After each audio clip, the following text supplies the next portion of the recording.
Hello guys, welcome back to my channel happenings. So काफ़ी time से मैंने happenings अपने चैनल पे वीडियो नहीं डाली थी guys. So I thought of कि रिसेंट जो भी एसएससी प्रोटेस्ट चल रहे हैं, इतनी मास प्रोटेस्ट हो रहे हैं, इतने स्टूडेंट्स इसमें पार्टिसिपेट कर रहे हैं। सो मुझे लगा कि इस पे थोड़ा डिस्कस करना चाहिए कि हम ये एग्ज़ाम्स देते क्यों हैं। ईयर ऑन ईयर लाखों एस्पिरेंट्स इस एग्ज़ाम्स को पार्टिसिपेट करते हैं इन एग्ज़ाम्स में। सो मुझे ऐसा लगा कि हम इस वीडियो में मैं एक्सप्लेन करना चाहता हूँ कि why this craze for government exam. हमारे देश में अभी भी 75 साल हो गए हमें आज़ादी को, आज भी हम गवर्नमेंट एग्जाम्स के पीछे भाग क्यों रहे हैं। And how we are differentiated from the global north. वो लोग क्या कर रहे हैं, वो क्यों नहीं गवर्नमेंट एग्जाम्स की इतने तैयारी कर रहे हैं, और हम डेवलपिंग कंट्रीज ही क्यों ऐसे गवर्नमेंट की एग्जाम्स की तैयारी कर रहे हैं। सो आई थॉट ऑफ कि इसमें एक वीडियो बनाई जाए एसएससी प्रोटेस्ट को लेके। इस वीडियो में मैं ये सब नहीं डिस्कस करूँगा कि अभी क्या हुआ, चेयरमैन सर ने क्या बोला या उन टीचर्स ने क्या कहा। वो आप अलग मीडिया में देख सकते हैं। मेरा यहाँ पे सिर्फ वीडियो बनाने का पर्पस ये है कि मैं एसएससी प्रोटेस्ट को एक एनालिसिस करना चाहता हूँ इसका, कि लाखों एस्पिरेंट्स इसको क्यों एग्ज़ाम देते हैं हम बार बार, और वो कैसे हमारी इकोनॉमी को हर्ट कर रहा है in the long run. So let's start this video. सबसे पहले गाइस हमें देखना पड़ेगा कि भाई एसएससी का मतलब क्या है। एसएससी भी स्टाफ सिलेक्शन कमीशन, आपको सबको पता होगा, और ये number of different exams conduct करवाते हैं। फॉर एग्जांपल सीएचएसएल हो गया, सीपी हो गया, सीजीएल हो गया, ये सब एग्जाम्स कंडक्ट करवाते हैं। और बेसिकली ये एग्जाम्स होते हैं क्लरिकल लेवल के। और सीजीएल में जैसे ग्रेजुएट लेवल का एग्जाम होता है, तो इसमें कुछ पोस्ट इंस्पेक्टर वगैरह की भी होती है। और सीपीओ में ये डिफेंस के लिए होता है, हमारी जो मिलिट्री के लिए। For example CRP, BSF, ITBP, इन सब में जो लो रंग ऑफिसर्स होते हैं उसके लिए एग्ज़ाम कंडक्ट करता है। सो मैंने इस वीडियो में एनालिसिस के लिए सीजीएल की एग्जांपल ली है।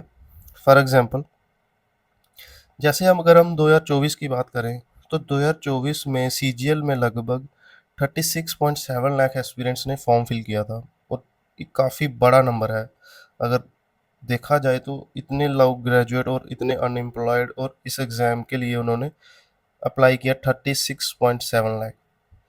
और इनमें से टीयर वन जो एग्ज़ाम होता है, जो उसका पहला श्रेणी होती है उस एग्ज़ाम की, उसमें अपीयर हुए लगभग 18,13,060 इतने स्टूडेंट्स इसमें अपीयर हुए। और लगभग आधे स्टूडेंट्स इस टीयर वन में अपीयर ही नहीं हुए। उन्होंने सिर्फ फॉर्म भरा बट वो अपीयर ही नहीं हुए। क्यों नहीं अपीयर हुए, उसके पीछे अलग रीज़न हो सकते हैं, वो भी मैं इस वीडियो में डिस्कस करूंगा। और इस एग्ज़ाम्स की वैकेंसी थी लगभग 17,727। ये डेटा देख के ऐसा लगता है कि आज भी हमारी कंट्री में इतना प्रोडक्टिव यूथ, और इस एग्ज़ाम क्लरिकल लेवल के एग्ज़ाम के पीछे होर्डिंग लगी हुई है, रैट रेस लगी है, जो एक कॉलोनियल लेगेसी चलती आ रही है। आज भी वो ये चीज़ उसको दर्शाती है कि आज भी ये हमारे सोसाइटी में वैसे ही इनग्रेन्ड है जैसी कॉलोनियल लेगेसी चलती आ रही है। सो अगर हम बात करें कि ये जो 18 लाख प्लस एस्पिरेंट्स थे जो सिर्फ फॉर्म फिल किया था और अपीयर नहीं हुए थे, सबसे पहले तो मुझे ऐसा लगा कि इन्होंने फॉर्म ही फिल क्यों किया। नंबर सेकंड, कि फॉर्म फिल अगर कर भी दिया तो वो एग्ज़ाम देने क्यों नहीं गए। मान लो कुछ बीमार हो गए या कुछ अनसर्टेनिटी की वजह से, या कुछ एग्ज़ाम दी नहीं दे पाए होंगे, बट 18 लाख जिन्होंने फॉर्म फिल किया था वो एग्ज़ाम ही नहीं देने गए। सो मैंने कुछ चीज़ें इसमें एनालाइज की है कि वो क्यों नहीं पेपर देने गए, या उन्होंने फॉर्म फिल किया था। और हम इस प्रोडक्टिव रिसोर्स जो हमारी नेशन इंडिया का ये यूथ है, इसको हम कैसे यूटिलाइज कर सकते हैं। फॉर एग्जांपल अगर हम बात करें कि इतने सारे लोग जिन्होंने फॉर्म भरा, उसके रीजंस हो सकते हैं। पहला रीज़न तो मुझे ये लगता है कि पीयर प्रेशर की वजह से उन्होंने फॉर्म भरा, बट उनका इस एग्ज़ाम में कोई भी इंटरेस्ट नहीं था। They may be interested in some other things, for example art, painting, music, some literature work, but उनका ये एग्ज़ाम में इंटरेस्ट नहीं था। उन्होंने फॉर्म इसलिए फिल किया कि कुछ फैमिली प्रेशर है, पेरेंट्स कहते हैं गवर्नमेंट एग्जाम की तैयारी करो, कुछ कुछ लोग सोशल एक्सेप्टेंस के लिए भी फॉर्म भर देते हैं कि हमारी भी सोसाइटी में सोशल एक्सेप्टेंस हो, कि हमें भी लोग जाने कि हाँ इसने वो फॉर्म फिल किया। आज भी हमारी सोसाइटी में ये चीज़ें इनग्रेन है, और इसको देख के काफ़ी अजीब लगता है कि हम इतने 75 ईयर्स हो गए हमें आज भी इंडिपेंडेंस हुआ, और हम अभी भी इन सब बातों पे हमारी सोसाइटी रिलाई करती है। बट ऐसा नहीं है कि इन्होंने फॉर्म फिल किया या इनको कुछ आता नहीं था इसलिए नहीं गए एग्ज़ाम देने। Maybe they have some other passion, और हमने अपनी सोसाइटी, अपनी कंट्री में ऐसा एक एटमॉस्फेयर क्रिएट कर दिया है कि हमें ऐसा लगता है कि success is all about cracking government exams, जबकि ऐसा है नहीं। क्योंकि गवर्नमेंट एग्ज़ाम क्रैक करना यही एक सक्सेस का पैमाना नहीं है। और वो जो एस्पिरेंट्स हैं जो जिनको ज़बरदस्ती फॉर्म फिल कर देते हैं, they can achieve even greater success by following their passion, which will ultimately beneficial for economy in the long run by creating some resources not dependent on the resources of the government, but they are belittled to do what they really want to do because of the factors like I already told, peer pressure हो गया, family pressure हो गया, social acceptance हो गया। ये सब factors हैं, इनकी वजह से उनको ये फॉर्म फिल करना पड़ता है जबकि उनका इंटरेस्ट होता नहीं है उसमें। नंबर सेकंड, हम ये चीज़ देखते हैं कि मान लो टीयर वन में जो अपीयर हुए एग्ज़ाम्स में, उनमें से जो क्वालिफाई हुए थे 2024 सीजीएल में, वो लगभग 1.85 लाख स्टूडेंट्स थे जो जिन्होंने टीयर वन क्लियर किया था। अब जो 18 लाख थे जो अपीयर हुए थे, उनमें से सिर्फ 1.85 लाख ने ही टीयर वन क्लियर किया। इनमें से भी 16.2 lakh students they are out of race even in the tier one of the exam. अब इसमें से आधे स्टूडेंट तो ऐसे होंगे जिनका भी इंटरेस्ट नहीं होगा इस एग्ज़ाम में, उन्होंने एग्ज़ाम दिया क्योंकि because others are appearing in the exam. कई स्टूडेंट्स की प्रिपरेशन नहीं होगी, लैक ऑफ प्रिपरेशन की वजह से, या उनकी प्रॉपर गाइडेंस नहीं होगी, उन्होंने क्लियर नहीं कर पाए। और हमें एक चीज़ और एक्सेप्ट करनी पड़ेगी कि लैक ऑफ कोग्निटिव एबिलिटीज़, कि कुछ एग्ज़ाम को क्लियर करने के लिए कुछ एक कॉग्निटिव एबिलिटीज़ होनी चाहिए स्टूडेंट में, बट बहुत सारे स्टूडेंट्स में वो लैक होती हैं, बट वो अदर चीज़ में एक्सेल कर जाते हैं। फॉर एग्जांपल आर्ट में क्या पता कोई पेंटिंग अच्छी करता हो, किसी का म्यूज़िक में ज़्यादा इंटरेस्ट हो बट इधर नहीं हो। सो वो जब फॉर्म फिल करते हैं, जब वो तैयारी करते हैं, वो उतने पैशन से नहीं कर पाते, और वो रिसोर्स वेस्ट हो जाता है इस गवर्नमेंट एग्ज़ाम के चक्कर में। बट अगेन जो कुछ मिनिमम मार्जिन से रह जाते हैं वो फिर तैयारी करते हैं, फिर अगेन अपीयर होते हैं, maybe they qualify, maybe they not, वो फिर तैयारी एक लूप में फंस जाते हैं, कंटिन्यूस लूप में, and they are wasting their youthful energies. So I think ये सब जो चल रहा है अभी हमारी कंट्री में, इसको प्रोसेस को चेंज करने की ज़रूरत है, इस सिस्टम को हमें चेंज करने की ज़रूरत है, ताकि भी हम एक इनोवेशन लेड कंट्री बन सकें, ना कि एक एग्ज़ाम डिपेंडेंट कंट्री जहां हमारा इतना यूथ, इतना डेमोग्राफिक डिविडेंड हमारा इस समय है, वो we are wasting that demographic dividend, we are wasting that window. So what we should do, I think सबसे पहले तो अगर व्हाट वी शुड डू से पहले हमें यह समझना चाहिए कि how this government exam culture created and how it perpetuates in the society. सबसे पहले तो हमें ये जानना होगा कि आज भी गवर्नमेंट एग्जाम का कल्चर हमारी कंट्री में क्यों है। Why lakhs of aspirants are still preparing for government exams and are wasting their energies which in which they are not interested? इसका सबसे पहला रीज़न जो मुझे लगता है वो है कॉलोनियल लेगेसी। क्योंकि अंग्रेज़ों के टाइम पे आईसीएस जो होता था, इंडियन सिविल सर्विस, वो बहुत प्रेस्टिजियस माना जाता था, और आज भी हम उसी को देखते हैं कि आईएएस का ही यहाँ रोल है। हमारी किसी भी ऑर्गेनाइजेशन में चले जाओ, वहाँ टॉप के ब्यूरोक्रेट्स आईएएस ही होते हैं maximum, and they just have to qualify one exam in their whole life. उसके बाद उन्होंने कोई एग्जाम नहीं क्वालिफाई करना, कोई अपस्किल नहीं करनी, and they are treated as king in our society. They are basically a symbol of status and security and social prestige. So हमें इस चीज़ से चेंज करना पड़ेगा। एक तो पॉइंट ये हो गया। उसके बाद हम ये देखते हैं कि after 1947 India adopted socialist planned economy. हमने सोशलिस्ट इकोनॉमी को मॉडल को अडॉप्ट किया, जिसमें हमने क्या कर दिया, we limit our private sector growth. Private sector का हमने उस पर फोकस नहीं किया, जिसकी वजह से क्या हुआ कि लेस जॉब सिक्योरिटी थी और लोअर वेजेस थे। So people are more inclined towards government jobs. And another reason is government jobs are basically a pathway to upward mobility and urban migration। क्योंकि आज भी रूरल इंडिया में बहुत सारे aspirants इस गवर्नमेंट एग्ज़ाम की तैयारी करते हैं ताकि वो उस रूरल एरिया को छोड़ के अर्बन एरिया में सेटल हो पाएँ, एक अच्छी लाइफस्टाइल अडॉप्ट कर सकें। एक एक से ये मतलब एक पॉइंट में ये वैलिड भी है कि हाँ ठीक है ये point, but not for everyone.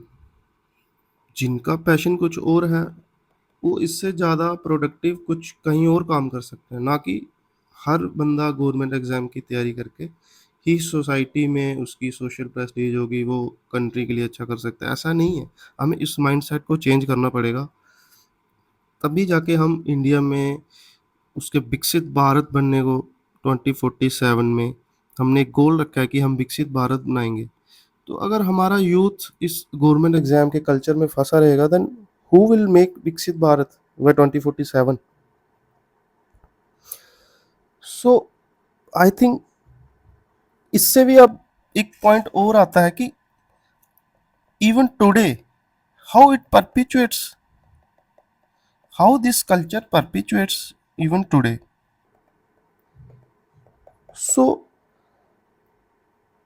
इसके लिए भी काफ़ी नंबर ऑफ रीजंस हैं, जिनमें मुझे पहला रीज़न ये लगता है कि there is a social prestige attached to this exam, and a number second is marriage market। आज भी गवर्नमेंट एग्जाम्स, जो गवर्नमेंट एग्जाम क्वालिफाई करता है कोई भी स्टूडेंट, वो एक मैरिज मार्केट का पार्ट बन जाता है।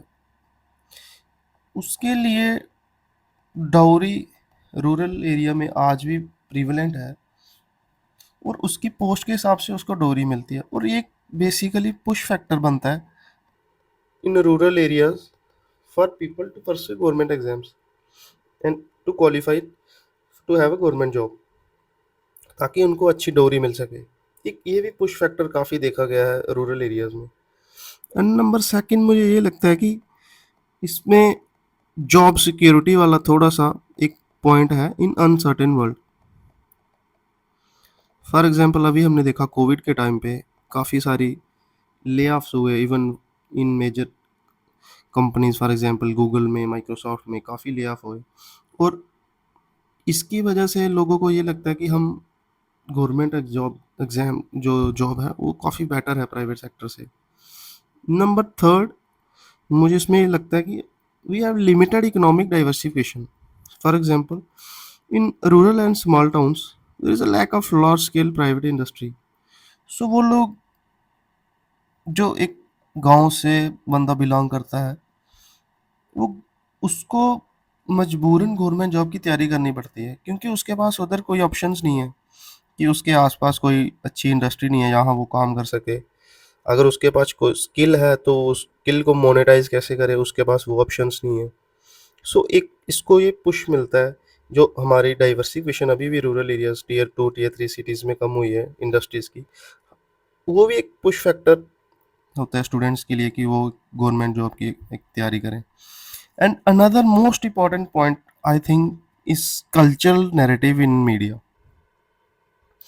This is one of the most important point in today's context. क्योंकि आज भी देखो हम सोशल मीडिया में सेलिब्रेट करते हैं गवर्नमेंट जॉब एस्पिरेंट्स की, उनको उनकी स्ट्रगल को हम हीरोज और सक्सेस को ऐसे मानते हैं कि यही उनकी स्ट्रगल, उन्होंने गवर्नमेंट जॉब कोई क्वालिफाई कर लिया कोई एग्जाम, और उनको ग्लोरीफाई करते हैं इतना ज़्यादा। फॉर एग्जांपल डिफरेंट मूवीज़ बनी इसके लिए, 12 फेल बनी, एस्पिरेंट्स ये सब वेब सीरीज़ बनी, अनदर मूवीज़ लाइक छिछोरे, ये सब मूवीज़ बनी to romanticise the journey of government exam preparation. और ये काफ़ी बड़ा कल्चरल नैरेटिव बना कि जो लैक्स ऑफ एस्पिरेंट्स को पुश करता है कि तुम गवर्नमेंट जॉब की तैयारी करो। और इस पुश से कोचिंग माफिया को काफ़ी फ़ायदा होता है। They are sponsoring these movies just to grab the attention of rural students who don't have any option but to pursue it and to crack the government job. इस narrative को हमें change करना पड़ेगा। Even if we want to glorify, we have to glorify the innovators in the society. We have to glorify our scientists जो एक देश के लिए प्रोडक्टिव काम कर रहे हैं, जो एक जॉब्स क्रिएट कर रहे हैं, जो स्मॉल स्केल एंटरप्रेन्योर है, हमें उनको ग्लोरीफाई करना पड़ेगा, ना कि वो जो एक गवर्नमेंट जॉब के लिए तैयारी कर रहे हैं और उसने गवर्नमेंट एग्जाम को क्वालिफाई कर लिया है। He is doing for himself only, but who is pursuing his passion, who is pursuing his passion in entrepreneurship, they are creating more jobs. So we have to move towards innovation, entrepreneurship. These such things we have to move towards. और इसमें एक और चीज़ है, हम काफ़ी बार discuss करते हैं, analyse करते हैं, ये सब जो मैं बातें कर रहा हूँ ये आप काफ़ी लोगों को पता होंगी कि हाँ ये ठीक है, बट करें क्या, what should be the course of action, ये काफ़ी स्टूडेंट्स के पास नहीं होता। सो आई थिंक मुझे लगता है कि कोर्स ऑफ एक्शन में हम किसी भी स्टूडेंट को सीधा ये नहीं बोल सकते कि stop preparing for government exams. It's just like telling a ship to change course without a new compass. This shift particularly has to be structural, cultural and economic. हमें इस शिफ्ट को स्ट्रक्चरल एस्पेक्ट्स में देखना पड़ेगा, cultural aspects में देखना पड़ेगा और इकोनॉमिक एस्पेक्ट्स में देखना पड़ेगा। क्योंकि हम किसी रूरल या किसी एक गरीब बच्चे को हम ये नहीं बोल सकते कि तुम गवर्नमेंट जॉब की तैयारी मत करो, तुम एंटरप्रेन्योर बनो, तुम कुछ इनोवेटिव आइडियाज लाओ। उसके पास इतने इंसेंटिव्स नहीं है। बट जो कर सकते हैं, दोज हु हैव रिसोर्सेस, उनके लिए ये बेस्ट अपॉर्चुनिटी होगी कि वो एक थोड़ा सा यहाँ से डाइवर्ट होके एक इनोवेटिव सोच की ओर चलें, एक इनोवेशन या स्किल डेवलपमेंट पे फोकस करें, ना कि इस गवर्नमेंट जॉब की तैयारी में अपना 5-6 ईयर्स अपने वेस्ट करें। सो मुझे ऐसा लगता है कि अगर इस साइड हम शिफ्ट करेंगे तो इससे क्या क्या बेनिफिट हो सकते हैं। For example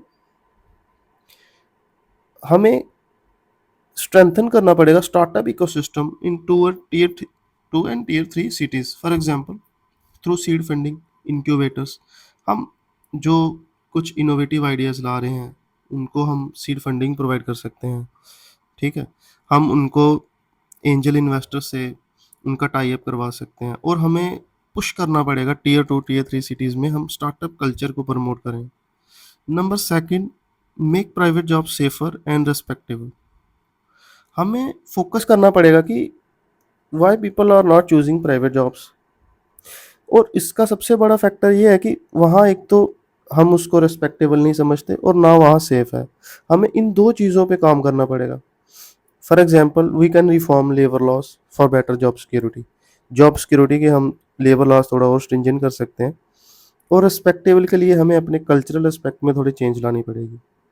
number 3, we have to reform our education system to build problem solvers and not just test takers.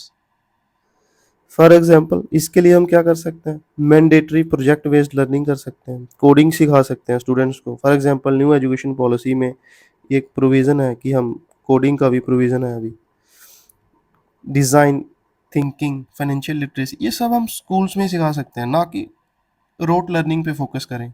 We should promote the critical pedagogy in our school curriculum. Number 4, I think we should more focus on skill development. Government has launched several schemes, for example, National Skill Development Mission, Atal Innovation Mission, various other schemes. But again, there is a issue.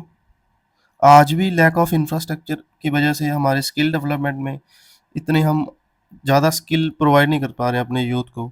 Number second, आज भी लोग aware नहीं है skill development में. गांव देहात में आज भी लोगों को पता ही नहीं है कि गवर्नमेंट ने स्किल डेवलपमेंट में स्कीम्स निकाली हैं, वो आपको सर्टिफिकेट्स प्रोवाइड कर रहे हैं. There is a lack of awareness. Budget deficit है. आज भी हम इन स्कीम्स में प्रॉपर बजट डेफिसिट की वजह से टाइम टू टाइम पेमेंट नहीं होती, इंफ्रास्ट्रक्चर टाइम पे नहीं क्रिएट होता. सो इन सब चीज़ों पे हमें काम करना पड़ेगा ताकि मोर स्किल ओरिएंटेड यूथ हो हमारा. And number 5 point I think is the most important point, it's a social Prestige narrative.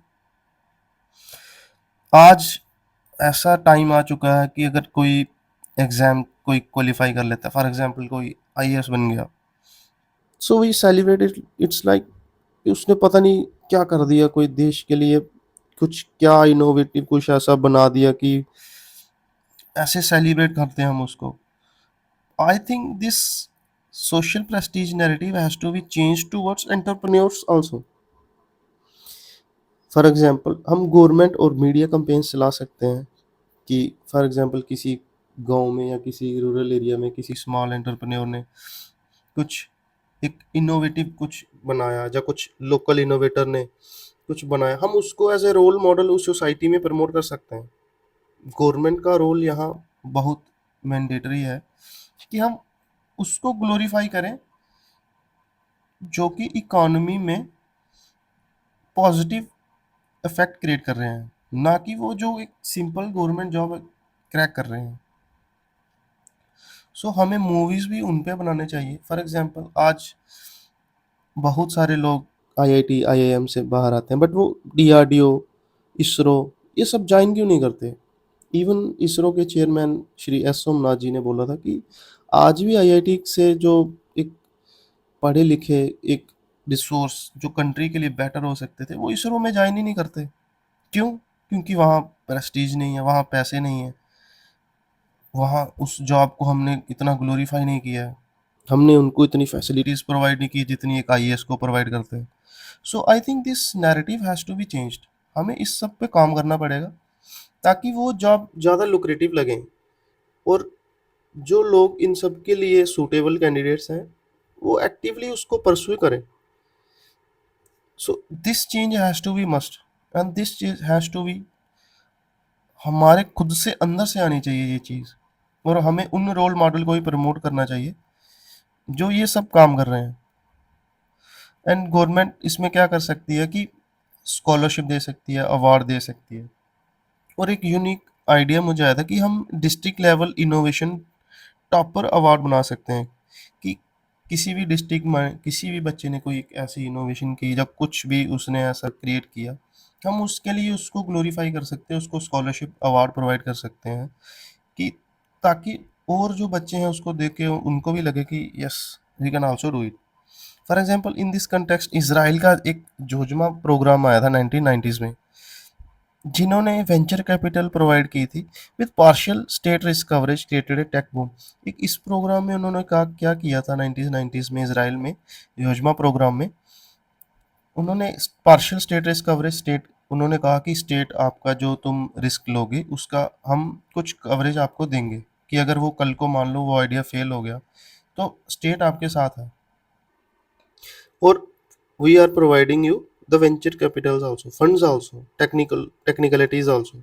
आप बस क्रिएट करो और उस पर वर्क करो, और उसकी वजह से एक टेक बूम आ गया इसराइल में. और आज भी देख लो हम इसराइल टेक्नोलॉजिकली कितना एडवांस्ड है. फॉर एग्जांपल आयरन डोम बनाया उन्होंने. आज भी हम उनसे यूएवीज खरीदते हैं, unmanned aerial vehicles, for example Barak उनसे लेते हैं हम इसराइल से. So we have to move towards these things. और ये सब चीज़ें करने के बाद हमें इंडिया को लॉन्ग टर्म बेनिफिट होगा कैसे. फॉर एग्जांपल हमारी वर्कफोर्स प्रोडक्टिविटी बहुत ज़्यादा बढ़ जाएगी। मान लो अगर 50% लोग भी स्किल बेस्ड सेक्टर में आ गए या काम करने लगे, इनमें से जो 36 लैक्स गवर्नमेंट जॉब की तैयारी कर रहे हैं या जिन्होंने फॉर्म फिल किया, अगर इनमें से आधे भी हम स्किल उनको अच्छे से प्रोवाइड कर सकें, तो हमारी वर्कफोर्स प्रोडक्टिविटी कितनी ज़्यादा बढ़ जाएगी और इससे क्या होगा कि हमारी जीडीपी में भी ग्रोथ होगी। और इसी की एग्जांपल मैंने एक जर्मनी से निकाली है। फॉर एग्जांपल जर्मनी में क्या होता है, वहाँ वोकेशनल ट्रेनिंग प्रोग्राम चलता है। उससे में क्या होता है कि वो इंश्योर करते हैं कि 50% जो बच्चे हैं, यूथ है वहाँ का, वो स्किल ट्रेड में काम करें, उनको स्किल प्रोवाइड की जाए। लग मिनिमम 50% को वो इंश्योर करते हैं कि कोई वोकेशनल स्किल उनको प्रोवाइड कर सकें, ताकि अनएम्प्लॉयमेंट कम हो सके। और आज भी जर्मनी में अराउंड 3% अनएम्प्लॉयमेंट है। सो ये सब चीज़ों से हम लॉन्ग टर्म एक ripple effect, positive ripple effect economy में क्रिएट कर सकते हैं।